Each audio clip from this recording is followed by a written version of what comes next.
Assalamu alaikum wa rahmatullahi wa barakatuh. Alhamdulillahi wa sallallahu ala rasulillahi sallallahu alayhi wa sallam. Allah subhanahu wa ta'ala tugamba mu Qur'an ekitiibwa, wa anfiqu mimma razaqnakum min qabli an ya'tiya ahadakumul maut.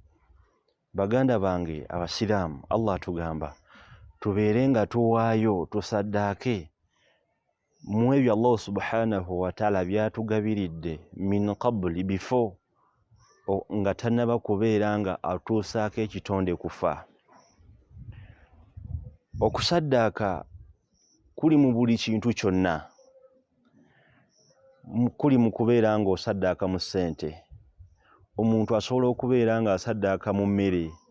Omuntu asobola okubeera nga asaddaaka mu mazzi, mu kwebaka, mu buli kimu kyonna ebbanga ly'omala nga kirimu amanfaa oba okuyamba eri abantu abasigadde. Kyobalaba Nabbi waffe Muhammadi sallallahu alayhi wa sallam yatugamba nti khayru nnaasi, omuntu asinga okubeera omulungi mu bantu, anfa'ahum linnaasi, oyo asinga okubeera nga wa mugaso eri abantu.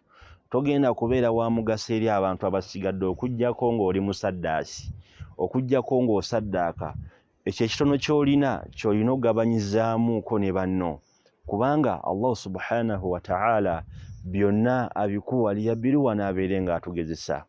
Bw'oba olina beera ng'osaddaaka, olina essente ezisobola okuzimba omuzikiti, beera ng'oguzimba, kuba mugimu ku mirimu Nabbi waffe Muhammadi sallallahu alayhi wa sallam gye yatugamba emirimu esatu egisigalawo omwana Adamu ne waabeera ng'afudde.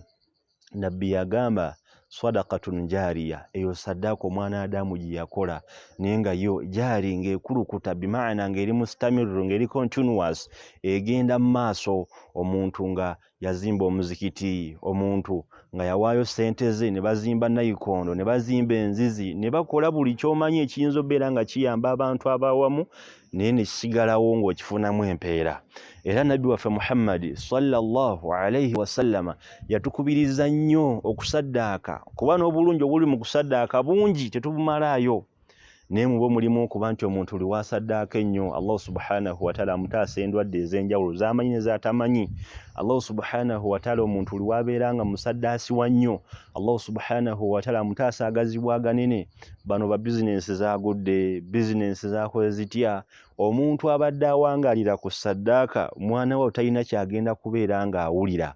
Nabbi waffe Muhammadu sallallahu alayhi wa sallam n'atuuka n'otugamba nti no kullu ma'ruufi sadaqa, buli mpisa nnungi, buli kintu kyonna ky'okola nga kirungi kubeera kusaddaaka. Bw'oyogera obulungi n'abantu obeera osaddaase, bw'okola ki kasa kibeera nga kirungi, kigwa mu mutego okubeera ng'omwana Adamu obeera osaddaase. Lidhalika tubeere nga tusaddaaka. Bwe tugamba okusaddaaka tetutegeeza kubeera nga tusayira balubaale, tetutegeeza kubeera nga tusaddaaka abantu oba abaana oba abakyala ebitundu by'abantu eby'enjawulo, tekikkirizibwa, wabula tusaddaaka ebyo Nabbi waffe Muhammadi sallallahu alayhi wa sallama bye yabeera nga atulambulira. Wassalaamu alaikum wa rahmatullahi wa barakatuh.